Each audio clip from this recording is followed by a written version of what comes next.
तो hello guys, welcome back to new video session. आप सबका रोजगार लाइव में स्वागत है। उम्मीद करता हूँ इस सेशन का नोटिफिकेशन आप सब तक पहुंचा है। तो सभी साथी जुड़िए और फटाफट सेशन को एक बार जो भी आपका टेलीग्राम व्हाट्सअप का ग्रुप बना उस पर शेयर कर दीजिए। मैं आप लोगों के लिए कंप्यूटर की फोर्थ क्लास लेकर आ चुका हूँ। और इससे पहले हमारी जो क्लासें हुई है, 3 क्लासें जो पहले हुई है, वो भी आप इसी रोजगार लाइव चैनल पर जाकर देख सकते हैं। बेहतरीन शानदार हम कंप्यूटर के सवाल कर रहे हैं और ये क्लास आप सबके लिए है, क्योंकि पार्ट 1 में भी कंप्यूटर दिया है और बहुत सारी ऐसी पोस्ट है जिनके पार्ट 2 के अंदर भी कंप्यूटर के क्वेश्चंस आपसे पूछे जाएंगे। तो चलिए आज की क्लास का श्री गणेश करते हैं। ये हमारा कोर्स है जो धोरा क्लासेस एप्लीकेशन पर 799 में अवेलेबल है। और यहाँ पर आप देख सकते हैं एम्स के लिए आपके लिए बढ़िया बेहतरीन टेस्ट सीरीज है। ये ऑल के लिए टेस्ट सीरीज है, यानी ऑल पोस्ट के लिए आप ये कॉमन टेस्ट सीरीज ले सकते हैं। और ये पार्ट 2 की यानी डोमेन स्पेसिफिक की टेस्ट सीरीज है दोनों तरफ, ये भी आप ले सकते हैं। और नोट्स भी धोरा क्लासेस एप्लीकेशन पर उपलब्ध है जिनका आप फायदा उठा सकते हैं। चलिए आज की क्लास का आगाज करते हैं। पहला सवाल आपके सामने है और फर्स्ट क्वेश्चन में आप लोगों से पूछा है कि एक रीडिंग इकाई जो मुद्रित पाठ्य को कैरेक्टर दर कैरेक्टर स्कैन करके पढ़ता है। एक रीडिंग इकाई ऐसी कौन सी है जो मुद्रित जो पाठ्य होता है, यानी कोई लिखित डॉक्यूमेंट जो होता है उसको कैरेक्टर स्कैन करके पढ़ता है। और ये काम कौन करता है? ये ऑप्टिकल कैरेक्टर रीडर करता है, जिसको OCR बोला जाता है। इसका काम होता है कि जो हार्ड कॉपी पर लिखित है उसको ये क्या करता है कि ऑप्टिकल कैरेक्टर रीडिंग का काम करता है, इसको ये पढ़ लेता है स्कैन करके। ठीक है, नेक्स्ट देखिए OCR के बारे में बात करें तो इसको ऑप्टिकल कैरेक्टर रिकॉग्निशन कहते हैं। ये भौतिक दस्तावेजों की डिजिटल छवियां जैसे कि स्कैन किए गए कागज के दस्तावेजों के अंदर मुद्रित या हस्तलिखित पाठ वर्णों को अलग करने के लिए तकनीक का उपयोग करता है। OCR की मूल प्रक्रिया में दस्तावेज के पाठ की जांच करना, वर्णों को कोड में अनुवाद करना शामिल है, जिसका उपयोग डेटा प्रोसेसिंग के लिए किया जाता है। OCR को कभी कभी टेक्स्ट रिकॉग्निशन के लिए भी इस्तेमाल किया जाता है। टेक्स्ट को पहचानने के लिए, जानने के लिए, समझने के लिए भी OCR का यूज किया जाता है। OCR की फुल फॉर्म जरूर ध्यान में रखना, ऑप्टिकल कैरेक्टर रिकॉग्निशन। ठीक है, नेक्स्ट आपको सवाल क्या दिया है, ध्यान से देखिएगा जरा। यहाँ पर आपके सामने सवाल लिखा हुआ, थोड़ा सा क्वालिटी को बढ़ा लेना, फॉन्ट छोटे हैं क्योंकि सवाल बहुत बड़ा है। इसमें दिया है निम्नलिखित में से कौन सा सेंट्रल प्रोसेसिंग यूनिट के बारे में गलत है। गलत कौन सा? देखिए पहला कथन दिया है कंट्रोल यूनिट उस क्रम को नियंत्रित करती है जिसमें निर्देश डालते हैं जो प्रोसेसर से निकलते हैं और निर्देशों को कैसे निष्पादित किया जाता है। यह कथन सही है। Arithmetic logical unit ALU input लेने से इसे संकेत में बदलने और आगे के संचालन के लिए इसे संग्रहित करने के लिए जिम्मेदार होता है। यह कथन आपका क्या है? इन सब में से गलत है। बाकी कथन क्या है? सही है। तो ये गलत कथन हमने फाइंड आउट कर लिया है। बाकी कथन क्या हो जाएंगे? सही। देखिए अगर हम बात करें ALU की, अर्थमेटिक लॉजिकल यूनिट की, तो ये CPU का एक बहुत आवश्यक भाग होता है। ये सभी बुनियादी अंक गणित, जड़ घटा, जैसे जोड़, इसको बोलेंगे जोड़, घटाव, गुणा, भाग का संचालन और तार्किक संचालन करता है। ALU आमतौर पर इस तरह से डिजाइन किया गया है कि इसमें रैंडम एक्सेस मेमोरी रैम तक सीधे इनपुट या आउटपुट एक्सेस हो जाता है।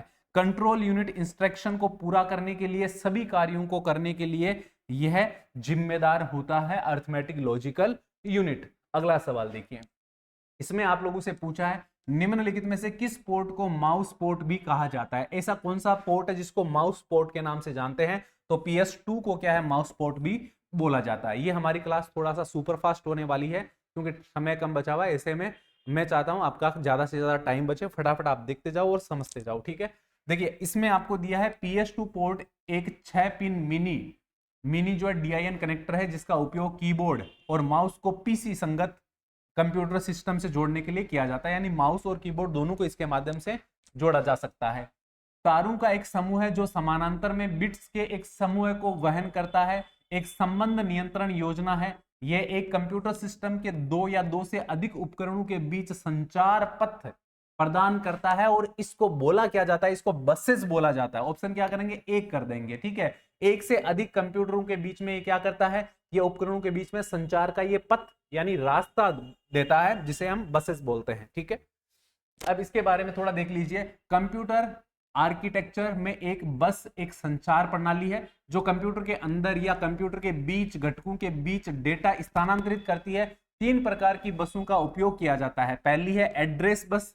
एड्रेस बस क्या करती है? मेमोरी एड्रेस को प्रोसेसर से दूसरे कंपोनेंट जैसे कि प्राइमरी स्टोरेज और इनपुट आउटपुट डिवाइस तक ले जाती है। एड्रेस बस यूनिडायरेक्शनल है। कैसी है? एड्रेस बस यूनिडायरेक्शनल है। डेटा बस की बात करें तो प्रोसेसर और अन्य घटकों के बीच डेटा ले जाती है। डेटा बस इसको बोलते हैं बाई डायरेक्शन, इसको बाई डायरेक्शन बोलते हैं, इसको यूनिडायरेक्शनल बोलते हैं। और कंट्रोल बस की बात करें तो प्रोसेसर से दूसरे कंपोनेंट तक कंट्रोल सिग्नल पहुंचाने का ये काम करता है। नियंत्रण बस घड़ी की पल्सेस भी वहन करती है और नियंत्रण बस को यूनिडायरेक्शनल कहा जाता है। तो ये तीन तरह की बसेस आपको ध्यान में रखना है, एक एड्रेस बस, एक डेटा बस और एक कंट्रोल बस, ठीक है। नेक्स्ट देखिए, निम्नलिखित में से कौन सा कथन इनपुट उपकरण के लिए गलत है? इनपुट उपकरण के बारे में गलत कथन कौन सा? पहला दिया है इनपुट डिवाइस कंप्यूटर को डेटा प्राप्त करने में मदद करता है जी। इनपुट डिवाइस को पेरिफेरल डिवाइस भी कहा जाता है जी। ऑप्टिकल मार्क रीडर एक इनपुट डिवाइस है, ठीक है। इनपुट डिवाइस उपयोगकर्ता डेटा को स्वीकार करते हैं, ऑप्शन ए कर देंगे। इनपुट डिवाइस में कंप्यूटर डेटा प्राप्त करने में मदद करता है, ऑप्शन 1 कर देंगे, ठीक है। आगे देखिए अगला सवाल देखिए, इसमें देखिए पेरिफेरल डिवाइस एक डिवाइस होते हैं जो आंतरिक या बाहरी रूप से कंप्यूटर से जुड़ते हैं और इन उपकरणों का उपयोग आमतौर पर डेटा ट्रांसफर करने के लिए किया जाता है। बाह्य उपकरणों को आमतौर पर 3 प्रकार से विभाजित किया जाता है, इनपुट डिवाइस, आउटपुट डिवाइस और स्टोरेज डिवाइस। प्रीधेय उपकरणों के उदाहरण में बात करें तो टर्मिनल, प्रिंटर, बाहरी फ्लोपी डिस्क ड्राइव और अन्य data storage device, video monitor, keyboard आदि इसके अंदर क्या है? शामिल है, ठीक है। चलिए आगे आपको दिया है कि निम्नलिखित में से कौन सा कथन गलत है? गलत कथन को आपको छांटना। पहला दिया एक चुंबकीय टेप से ऊर्ध्वाधर स्तंभ होते हैं जिन्हें फ्रेम कहा जाता है, सही है। चुंबकीय टेप में क्षितिज पंक्तियां होती है जिन्हें चैनल या ट्रैक कहा जाता है, यह कथन गलत है। मैग्नेटिक टेप ड्राइवर्स डेटा के भंडारण के लिए उपयुक्त नहीं होते हैं जिन्हें रैंडमली एक्सेस करने की आवश्यकता होती है। चुंबकीय टेप में कोई एड्रेसिंग नहीं होती है, तो ऑप्शन ये अपना 2 जो है ये इसके अंदर गलत लग रहा, गलत निकल के आया है। इसमें देखिए पढ़ लेते हैं, एक टेप में ऊर्ध्वाधर स्तंभ होते हैं जिन्हें फ्रेम कहा जाता है, क्षितिज पंक्तियों में जिन्हें चैनल या ट्रैक कहा जाता है। एक टेप ड्राइव केवल एक ही दिशा में टेप को स्थानांतरित करने में सक्षम है, इसलिए डिस्क ड्राइव के विपरीत केवल अनुक्रमिक एक्सेस स्टोरेज प्रदान कर सकता है जो रैंडम एक्सेस के साथ साथ अनुक्रमिक एक्सेस प्रदान करता है। इसका कोई एड्रेसिंग मैकेनिज्म नहीं है। हार्ड डिस्क जैसे कि रैंडम एक्सेस डिवाइस की तुलना में डेटा एक्सेस बहुत धीमे करता है, ठीक है। ये आपको इसके बारे में जानकारी रखना है। फिर देखिए अगला सवाल आपको दिया, निम्न में से कौन सा एक आउटपुट डिवाइस है? आउटपुट कौन सा इनमें से? ऑप्टिकल कैरेक्टर रिकॉग्निशन जिसको OCR बोलते हैं, प्रोजेक्टर, चुंबकीय शाही अक्षर पहचान, मैग्नेटिक इंक कैरेक्टर या स्कैनर। तो सही ऑप्शन करेंगे ऑप्शन नंबर 3, यानी 3 जो है ये एक आउटपुट डिवाइस यंत्र नहीं है। अब थोड़ा सा समझ लीजिए इसके बारे में। हरित क्रांति, चलो इसका तो ये तो मुझे लगता है गलत ही आ गया पूरा का पूरा ही।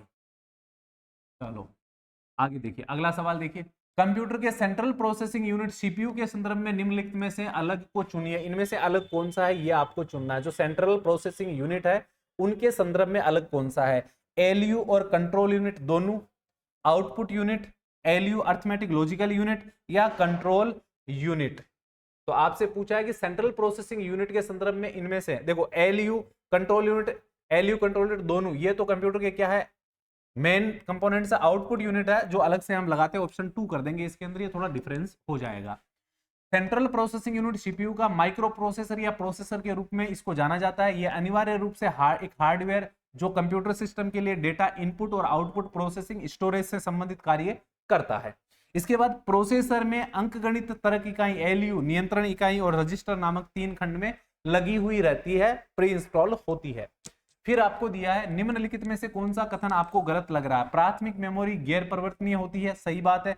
द्वितीयक मेमोरी परिवर्तनीय होती है, सही बात है। रोम गैर परिवर्तनीय होती है, रैम जो है वो गैर परिवर्तनीय होती है, ऑप्शन कर देंगे 3, यानी 3 इसका क्या हो जाएगा? सही आंसर हो जाएगा। फिर इसके बारे में देखिए, रीड ओनली मेमोरी रैम जो है कंप्यूटर, पीसी और अन्य उपकरणों पर भंडारण माध्यम का एक प्रकार है, क्योंकि रोम केवल पढ़ने के लिए इसे बदला नहीं जा सकता है, स्थायी है, नॉन वॉलेटाइल है, जिसका अर्थ है इसमें अपनी स्मृति होती है। इसके विपरीत बात करें तो रैम जो है ये अस्थिर है, जब बिजली हटा दी जाती है तो यह खो जाती है, ठीक है। ये रैम रोम के बारे में 2 चीजें बातें आपको ध्यान में रखनी है। निम्नलिखित में से कौन सा कंप्यूटर में इस्तेमाल होने वाला संग्रहण है?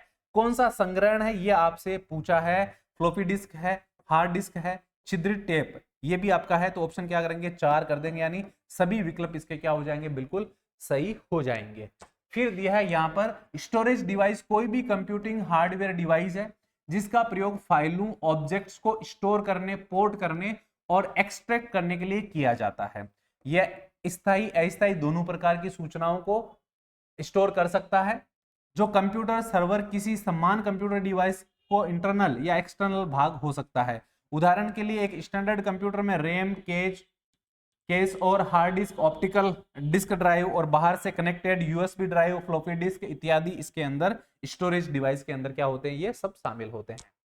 फिर सवाल दिया, आमतौर पर उपयोग की जाने वाली फ्लॉपी डिस्क का संचयन क्षमता कितनी होती है। आमतौर पर जो यूज की जाने वाली फ्लॉपी डिस्क होती है उसकी क्षमता कितनी होती है, 1.44 MB इसकी क्या होती है सामान्य तौर पर क्षमता, यानी ऑप्शन क्या कर देंगे, ऑप्शन नंबर 3 कर देंगे। ठीक है, चलिए देखिए, फ्लॉपी डिस्क एक हटाने योग्य चुंबकीय भंडारण माध्यम है जो सीडी रोम डिस्क या यूएसबी फ्लैश ड्राइव से बहुत कम डेटा स्टोरेज करती है।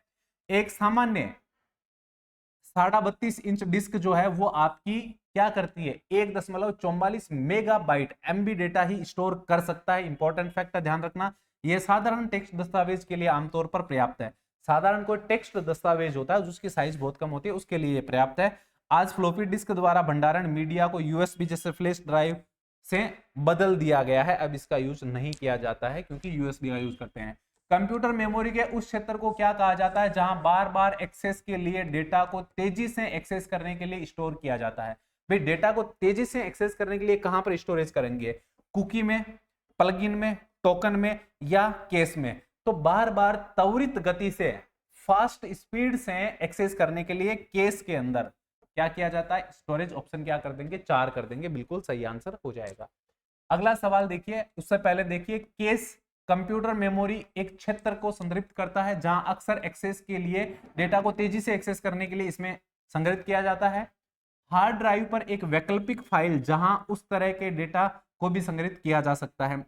केस में संग्रहित डेटा पहले की गई संगणना या कहीं और संग्रहित है कि प्रतिलिपि का परिमाण जो है हो सकता है। केस के अंदर चीजें क्या रहती है, तेजी से हम उसको एक्सेस कर सकते हैं। कंप्यूटर की भाषा में रैम का पूरा रूप क्या है, ये आप सबको पता होना चाहिए, रैंडम एक्सेस मेमोरी हो जाएगा। ऑप्शन नंबर 1 इसका बिल्कुल सही आंसर हो जाएगा। रैम के बारे में क्या जानना है, रैंडम एक्सेस मेमोरी के लिए प्रयोग हुआ है। कंप्यूटर की एक ऐसी स्मृति है जो एक इसके ये तो कथन ही पूरा मुझे लग रहा है गलत लिखा हुआ है। रैम सामान्य रूप से अस्थायी प्रकार की स्मृति से जुड़ा हुआ है। किससे, अस्थायी से। ठीक है, जहां पर पावर ऑफ करने पर कंप्यूटर से वो हट जाती है। रैम सभी प्रकार के कंप्यूटर में पाई जाती है। ठीक है, चलिए अगला देखिए, सूचना एवं संचार तकनीक के क्षेत्र में EEPROAM का पूरा रूप क्या है, ये आपको बताना है। इंफॉर्मेशन एंड टेक्नोलॉजी के फील्ड में इसका यूज किया जाता है।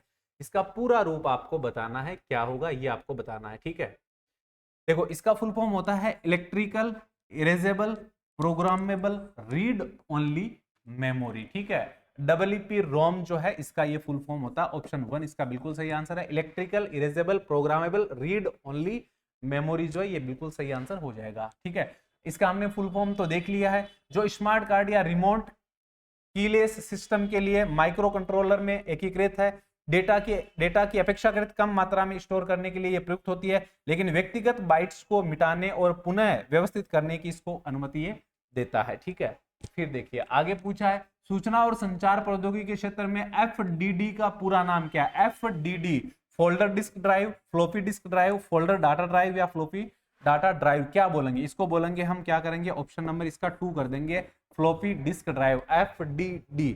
आप कहोगे सर आज तो क्लास को स्पीड बढ़ाने की जरूरत ही नहीं पड़ी, आप भी इतना स्पीड से चल रहे हो कि स्पीड बढ़ाने की जरूरत नहीं है, क्योंकि मुझे आपका समय कम से कम लेना है और कोशिश करूंगा कि मैं अच्छे अच्छे सवाल आप लोगों को जल्दी करवा दूं। ठीक है, चलिए, एक फ्लॉपी डिस्क ड्राइव या फ्लॉपी ड्राइव एक हार्डवेयर उपकरण है जो डेटा संग्रहण जानकारी को पढ़ता है।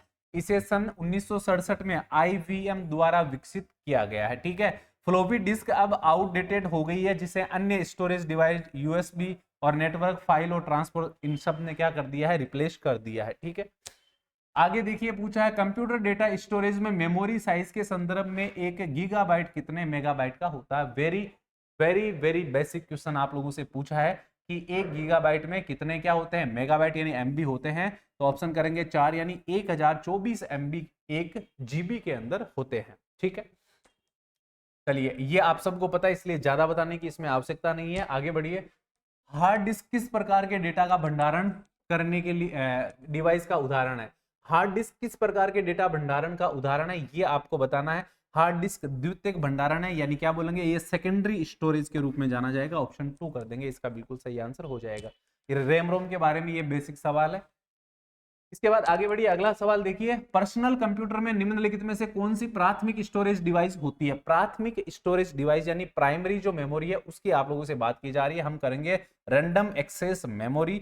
ऑप्शन हो जाएगा 4, इसका बिल्कुल आपका सही आंसर, जिसको प्राथमिक स्टोरेज भी बोला जाता है। ठीक है, तो रैंडम एक्सेस मेमोरी कंप्यूटर की प्राइमरी स्टोरेज है। इसे प्राइमरी स्टोरेज इसलिए कहते हैं क्योंकि यह डेटा को स्टोर करता है जो सीधे कंप्यूटर के सीपीयू द्वारा उपयोग किया जाता है। रैम एक हाई स्पीड स्टोरेज माध्यम है जिसे कम से कम समय में एक्सेस किया जा सकता है। तो हाई स्पीड क्या है? रैम आपका स्टोरेज हाई स्पीड होता है, ये आपको ध्यान रखना है। ठीक है, चलिए अगेन आप लोगों के सामने टेस्ट सीरीज है। आप किसी भी पोस्ट की तैयारी करें, एक बार धुरा क्लासेस एप्लीकेशन को जरूर डाउनलोड करें और वहां पर जाकर टेस्ट सीरीज ऑल कोर्स में जाकर आप नोट्स और टेस्ट सीरीज चेक कर सकते हैं। और हम मिलते हैं आगे नए वीडियो सेशन में। उम्मीद करता हूं ये वाला सेशन आपको अच्छा लगा है। मैंने थोड़ा तेजी से पढ़ाया है तो हो सकता है किसी बच्चे को दिक्कत हो, लेकिन आप इस बात को इग्नोर करोगे क्योंकि एग्जाम एकदम क्लोज है, इसलिए मुझे जल्दी पढ़ाना पड़ रहा है। और सेशन भी आपके बहुत ज़्यादा आ रहे हैं, लगभग 4-5 सेशन हम आपको करवा रहे हैं, तो इस वजह से थोड़ा तेजी से करवाना है। इसके 2 कारण है। ठीक है, हाँ, तो उम्मीद करता हूँ आप सब शेयर करोगे और कमेंट करके बताओगे कि मैं सेशन को कंटिन्यू करूँ ना, कोई दिक्कत तो नहीं है आप लोगों के, इसी तरह चलने दूँ क्या? तो ज़्यादा से ज़्यादा संख्या में आपको कमेंट करके बताना। ओके, थैंक यू, धन्यवाद, मिलते हैं नेक्स्ट वीडियो सेशन में।